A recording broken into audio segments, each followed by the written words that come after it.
Hello बच्चों, आज हम class 6 geography chapter number 1 the earth in the solar system पढ़ेंगे।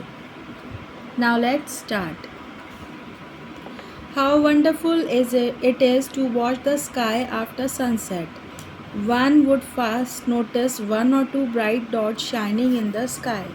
Soon you would see the number increasing. You cannot count them anymore. The whole sky is filled with tiny shiny objects. Some are bright, others dim. It seems as if the sky is studded with diamonds.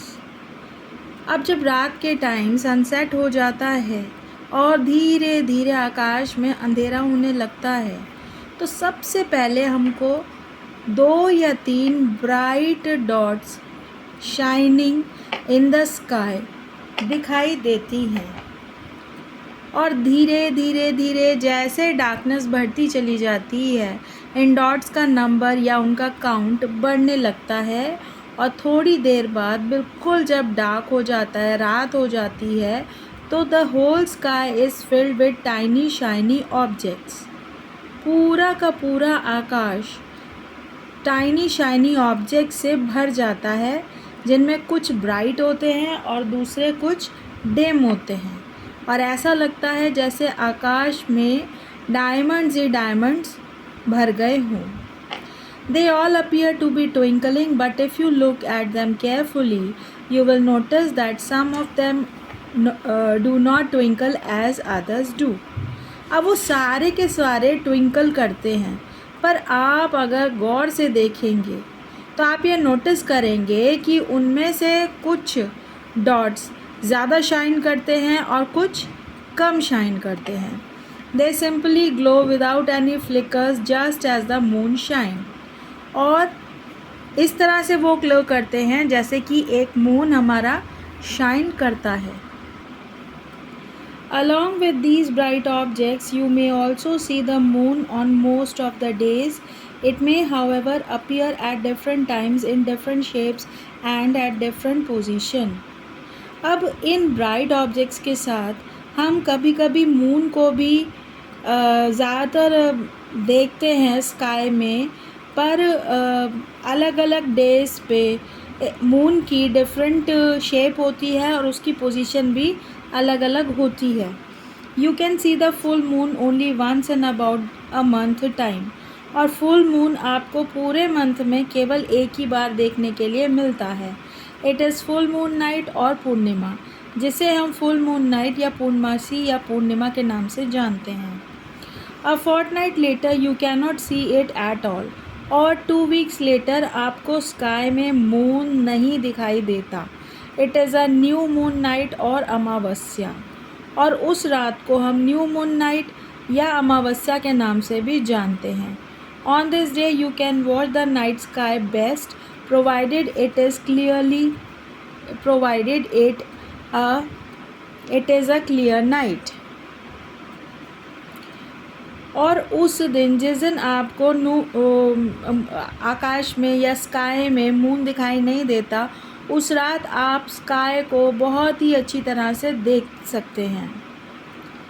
Do you wonder why can't we see the moon and all those bright tiny objects during day time? क्या कभी आपने सोचा है क्या ये moon है और जो टाइनी ऑब्जेक्ट्स हैं उनको हम डे टाइम में क्यों नहीं देख पाते?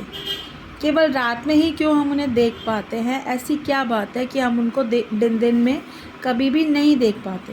It is because the very bright light of the sun does not allow us to see all these bright objects of the night sky. अब इसका एक रीज़न है कि जब डे टाइम में सन की लाइट इतनी ज़्यादा ब्राइट होती है कि उसकी ब्राइटनेस में हमें कोई भी और ऑब्जेक्ट नहीं दिखाई देता है, इसीलिए हम डे टाइम में मून और स्टार्स को नहीं देख पाते। The sun, the moon and all those objects shining in the night sky are called celestial bodies. और सन, मून और जो भी शाइनिंग ऑब्जेक्ट्स हैं जो हम नाइट स्काई में देखते हैं, इन सभी चीज़ों को सेलेस्टियल बॉडीज़ के नाम से जाना जाता है। Some celestial bodies are very big and hot, They are made up of gases. They have their own heat and light which they emit in large amounts. These celestial bodies are called stars. The sun is a star. अब इन celestial bodies में से कुछ ऐसी होती हैं जो बहुत ही ज़्यादा बिग होती हैं और हॉट होती हैं, और वो गैसेस से मिलकर बनी होती हैं, और उनकी अपनी हीट होती है और लाइट होती है जो कि उनमें बहुत लार्ज अमाउंट में होती है। इन सेलेस्टियल बॉडीज़ को हम स्टार्स के नाम से जानते हैं, और हमारा सन भी एक स्टार है। ये एक इम्पॉर्टेंट पॉइंट है याद रखने के लिए। कुछ पॉइंट्स ऐसे होते हैं कि आपको चैप्टर में नोट डाउन करने पड़ेंगे, ताकि अगर आपकी नॉलेज भी उससे बढ़ेगी, और कभी कभी क्लासेस में क्वेश्चंस जो हैं इसी वे में इस अकॉर्डिंग पुटअप किए जाते हैं, जो कि पूरे चैप्टर को अच्छे से अगर किसी बच्चे ने रीड किया है तभी वो आंसर कर सकता है। मैं चैप्टर के बीच में आपको इस तरह के इम्पॉर्टेंट लाइंस को अंडरलाइन करने के लिए कहूँगी, तो प्लीज़ आप लोग उन्हें अंडरलाइन कीजिएगा। Countless twinkling stars in the night sky are similar to the sun. और रात के टाइम पर जो हम इतने सारे स्टार्स स्काई में देखते हैं वो भी सन जैसे ही होते हैं, but we do not feel their heat और light, and they look so tiny because they are very very far from us. पर उन स्टार्स की जो हीट होती है और जो लाइट होती है उसको हम फील नहीं कर पाते, और वो देखने में भी हमको इतने छोटे दिखाई देते हैं। ऐसा क्यों होता है? क्योंकि वो हमसे वेरी वेरी फार हैं, हमसे बहुत ज़्यादा दूर हैं, इसीलिए हम उनको इतना छोटा देख पाते हैं। You must have noticed that all objects look smaller when we see from a distance, how small an aeroplane looks when it is flying at a great height. आपने इस बात को नोटिस किया होगा कि अगर हम किसी ऑब्जेक्ट को बहुत दूर से देखते हैं तो वो हमको बहुत छोटा दिखाई देता है, और जैसे जैसे वो ऑब्जेक्ट हमारे पास आता है वो हमें बड़ा दिखने लगता है। अब इसी का एक एग्ज़ाम्पल है कि अगर कोई स्काई में एरोप्लेन जा रहा है तो आपको बहुत छोटा दिखाई देगा, क्योंकि वो हमसे बहुत ज़्यादा डिस्टेंस पे होता है। While watching the night sky, you may notice various patterns formed by different groups of stars. These are called constellations. अब जब हम रात को स्काई में देखते हैं तो आपको अलग अलग तरह के पैटर्न्स दिखाई देते हैं, जो कि ग्रुप ऑफ स्टार्स के द्वारा बनाए जाते हैं, जिनको हम कॉन्स्टिलेशन के नाम से जानते हैं। उर्सा मेजर और Big Bear is one such constellation, और उर्सा मेजर और बिग बियर इसी तरह के कॉन्स्टिलेशन है। Underline these words also. Ursa Major, Big Bear is one such constellation. One of the most easily recognizable constellation is Saptarishi. सप्त means seven and Rishi means sages. इसी तरह का एक बहुत ही ज़्यादा कॉमन कॉन्स्टिलेशन है जिसे हम सप्त ऋषि के नाम से जानते हैं। It is a group of 7 stars that forms a part of Ursa Major constellation. और ये सप्त ऋषि उर्सा मेजर का ही एक पार्ट होता है। Ask someone elder in your family और neighbourhood to show you more stars, planets and constellation in the sky. In ancient times people used to determine direction during the night with the help of stars. अब पुराने time में लोगों को जब एक जगह से दूसरी जगह पे जाना होता था तो वो रात के टाइम अगर उन्हें कहीं जाना होता था तो डायरेक्शन का पता लगाने के लिए वो इन्हीं स्टार्स की हेल्प लेते थे। The north star indicate the north direction, it is also called the pole star. The north star, जिसे हम पोल स्टार भी कहते हैं, वो नॉर्थ डायरेक्शन में होता है, और पुराने ज़माने के लोग उसी को देखकर नॉर्थ डायरेक्शन का, साउथ डायरेक्शन का अनुमान लगाते थे। It always remain in the same position in the sky. We can locate the position of pole star with the help of सप्तऋषि, और सप्तऋषि की हेल्प से भी हम पोल स्टार या नॉर्थ स्टार की डायरेक्शन का पता लगा सकते हैं. You will notice that if an imaginary line is drawn, join the pointer stars and extend it further, it will point to the pole star. Some celestial bodies do not have their own heat and light. They are lit by the light of stars. Such bodies are called planets. अब कुछ celestial bodies ऐसे होते हैं जिनकी अपनी heat और light नहीं होती और वो स्टार्स की लाइट से ही चमकते हैं. ऐसी बॉडीज़ को हम प्लैनेट्स के नाम से जानते हैं. The word planet comes from the word planetai which means wanders. The earth on which we live is a planet. It gets all its heat and light from the sun which is our nearest star. If we look at the earth from a great distance, say the moon, it will appear to be shining just as the moon. अब जिस अर्थ पे हम रहते हैं वो भी एक planet है और उसकी अपनी कोई हीट और लाइट नहीं होती. वो सन से, जो कि उसका नियरेस्ट स्टार है, उससे अपनी हीट और लाइट लेता है. और अगर हम मून पे चले जाएं और वहाँ से हम अर्थ को देखेंगे या बहुत ज़्यादा डिस्टेंस से आउट ऑफ द अर्थ जाकर अगर हम अपनी अर्थ की तरफ देखेंगे तो वो भी हमको वहाँ से ऐसी ही शाइन करती हुई दिखाई देगी जैसे हमें यहाँ से मून शाइन करता हुआ दिखाई देता है. The moon that we see in the sky is a satellite. It is a companion of our earth and moves around it. अब मून क्या है? मून एक सैटेलाइट है जो कि हमारे अर्थ का कंपेनियन है और वो अर्थ के चारों तरफ घूमता है. Like our earth there are 7 other planets that get heat and light from the sun. Some of them have their moons too. अब जैसे कि हमारा अर्थ एक प्लैनेट है, इसी तरह से 7 अदर प्लैनेट्स भी हैं जिनके बारे में इस चैप्टर में हम आगे पढ़ेंगे और वो भी अपनी हीट और लाइट सन से ही लेते हैं. पर कुछ प्लैनेट्स ऐसे हैं जिनके पास अपना खुद का मून है.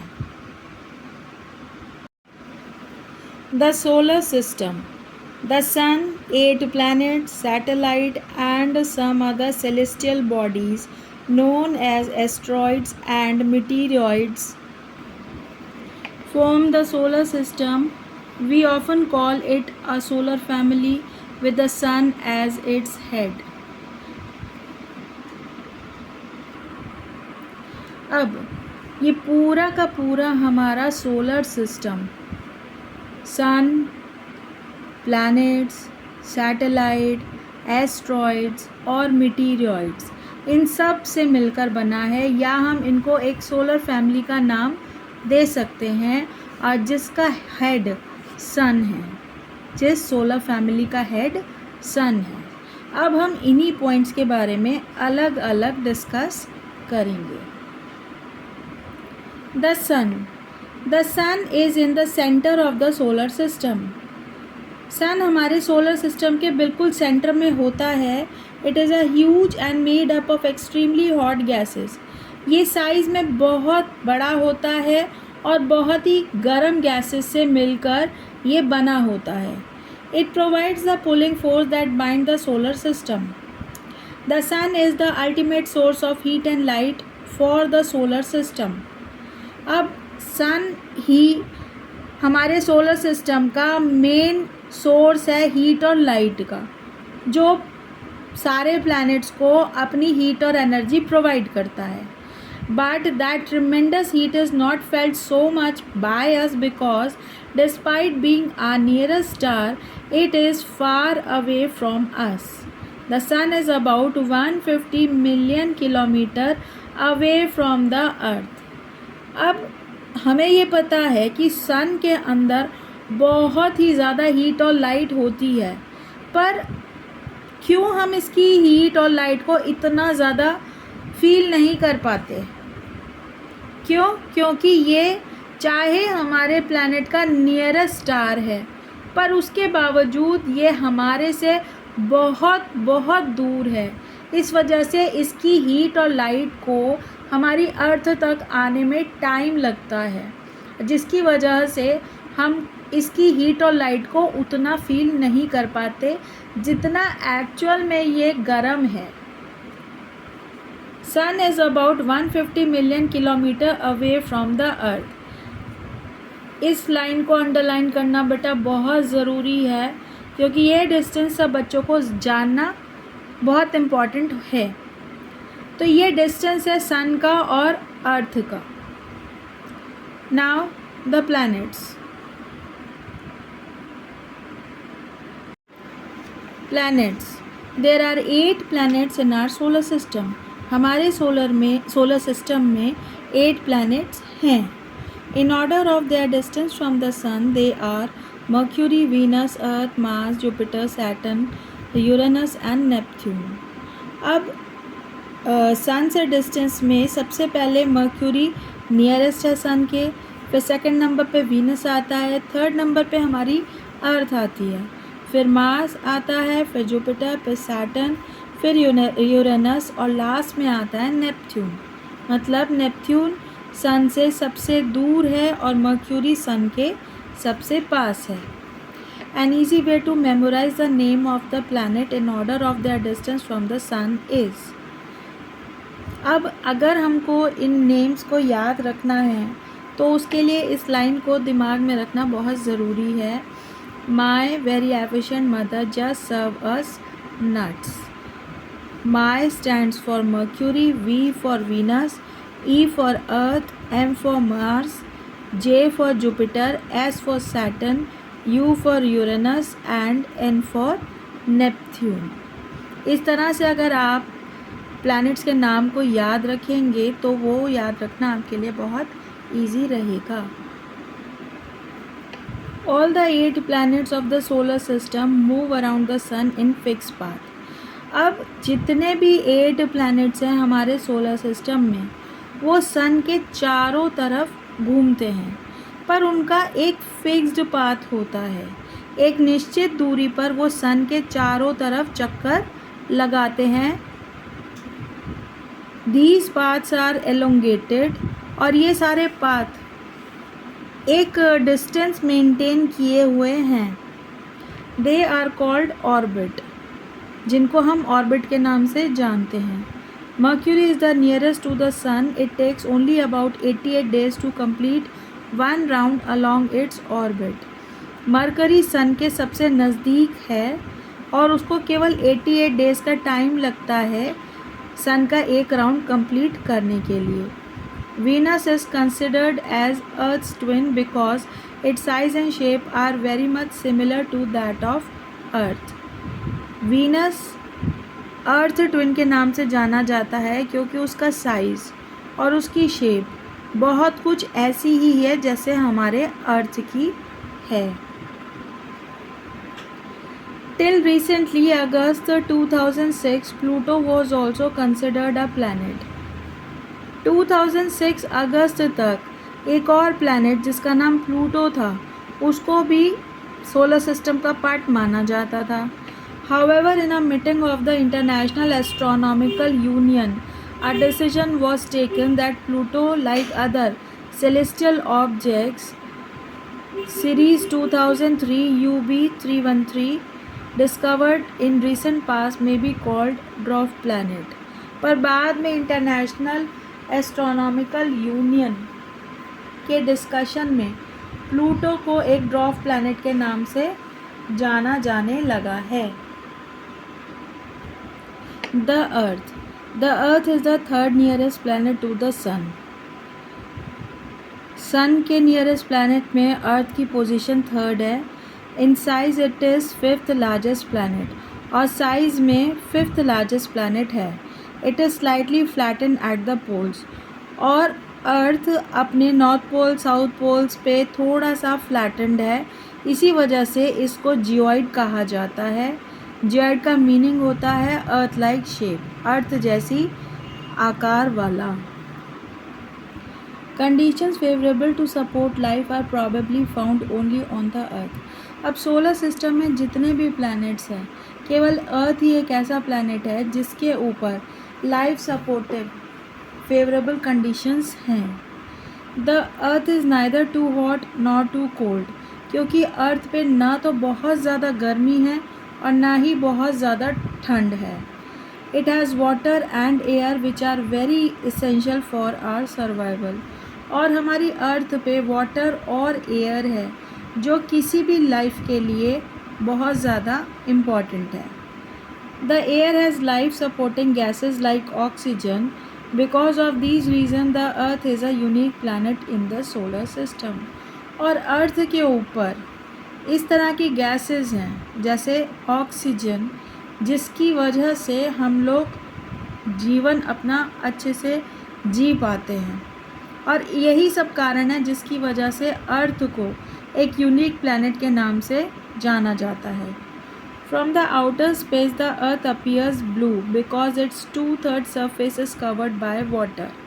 अगर हम स्पेस में जाकर अपने अर्थ को देखेंगे तो वो हमें ब्लू कलर की दिखाई देगी, क्योंकि अर्थ पर 2/3 surface is covered by water.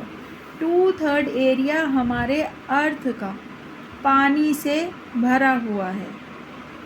It is therefore called a blue planet. इसीलिए इसे ब्लू प्लैनेट भी कहा जाता है. अब the moon. Our earth has only one satellite, that is the moon. अब हमारे अर्थ के पास केवल एक सैटेलाइट है जो कि है moon. Its diameter is only 1/4 that of the earth. और मून हमारे अर्थ का 1/4 पार्ट है, मतलब वो हमारे अर्थ से इतना छोटा है. It appears so big because it is nearer to our planet than other celestial bodies.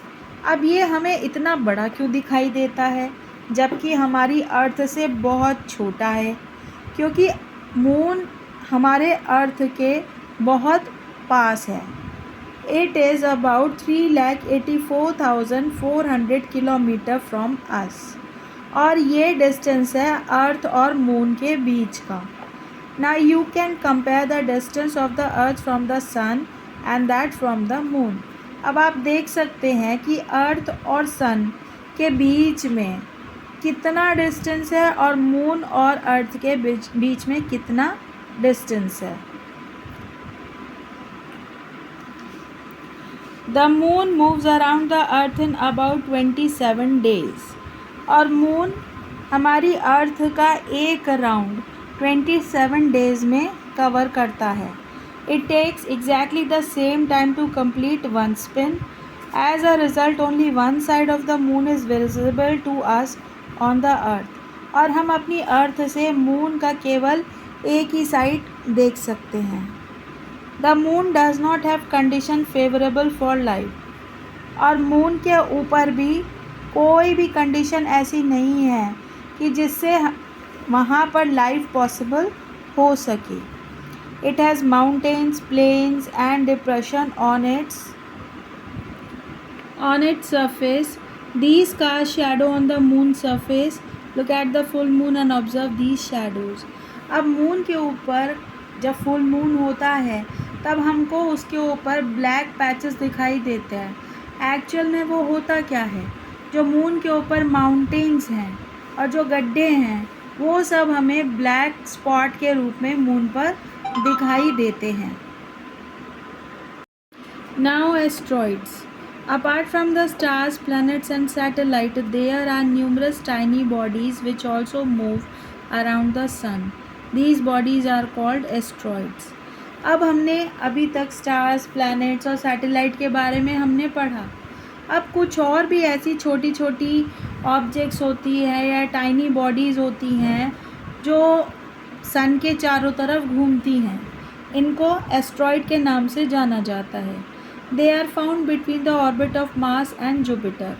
और जो मार्स और जुपिटर का जो ऑर्बिट होता है उसके बीच में ये एस्ट्रॉइड्स मिलती हैं. Scientists are of the views that asteroids are part of a planet which exploded many years back. और साइंटिस्ट का ये सोचना है या उनका ये कहना है कि ये एस्ट्रॉइड्स उन प्लैनेट्स के पार्ट्स हैं जो कि बहुत सालों पहले एक्सप्लॉइड हो चुके हैं, ख़त्म हो चुके हैं. Now the last point of this chapter is meteoroids. The small piece of rocks which move around the sun are called meteoroids. Meteoroids क्या होते हैं? Small pieces of rock जो कि सन के चारों ओर घूमते हैं. Sometimes these meteoroids come near the earth and tend to drop upon it. कभी कभी ये meteoroids अर्थ के पास आ जाते हैं. कुछ meteoroids ऐसे होते हैं जो अर्थ के पास भी आ जाते हैं और वहाँ पे गिर भी जाते हैं. During this process, due to friction with the air, they get heated up and burn. और इस प्रोसेस के दौरान वो एयर के साथ कांटेक्ट में आकर वो बहुत ज़्यादा गर्म हो जाते हैं और जल जाते हैं. It causes a flash of light, जिसकी वजह से हमें बहुत सारी लाइट या चमक देखने के लिए मिलती है.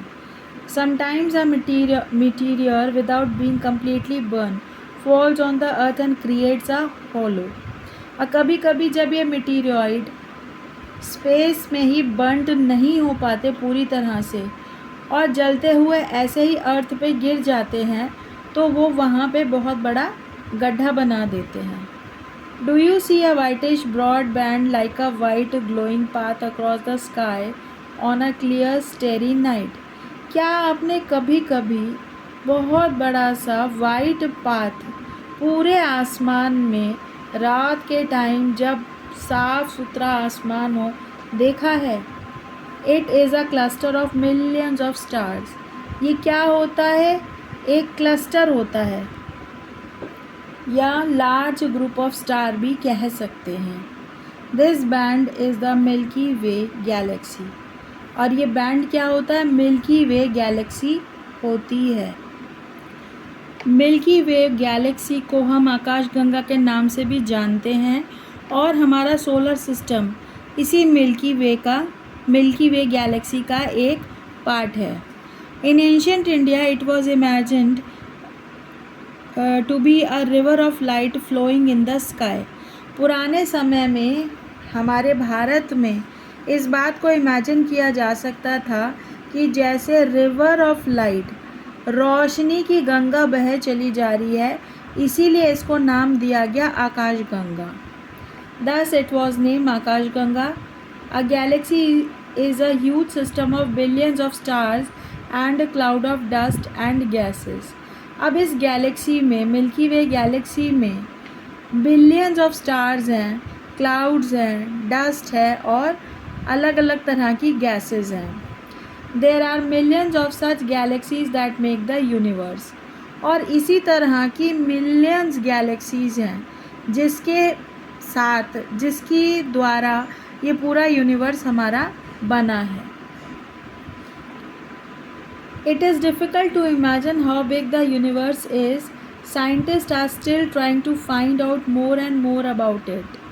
अब इतनी बड़ी यूनिवर्स है हमारी कि उसके बारे में सोचना भी, इमेजिन करना भी पॉसिबल नहीं है. आज भी हमारे साइंटिस्ट इस बात को और ज़्यादा अच्छे से जानने में लगे हुए हैं. We are not certain about its size but we know that all of us, you and I, belong to this universe. अब ये कितनी बड़ी है, कितना बड़ा इसका साइज़ है, इसके बारे में हम लोगों को कुछ नहीं पता.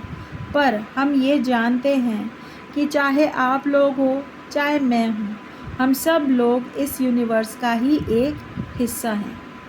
आई होप आपको ये चैप्टर अच्छे से समझ आया होगा. अगर आपको इस चैप्टर से रिलेटेड कोई भी क्वेरी है तो प्लीज़ आप मुझको कमेंट करें. पॉसिबल होगा मैं उसका आपको ज़रूर आंसर करूँगी.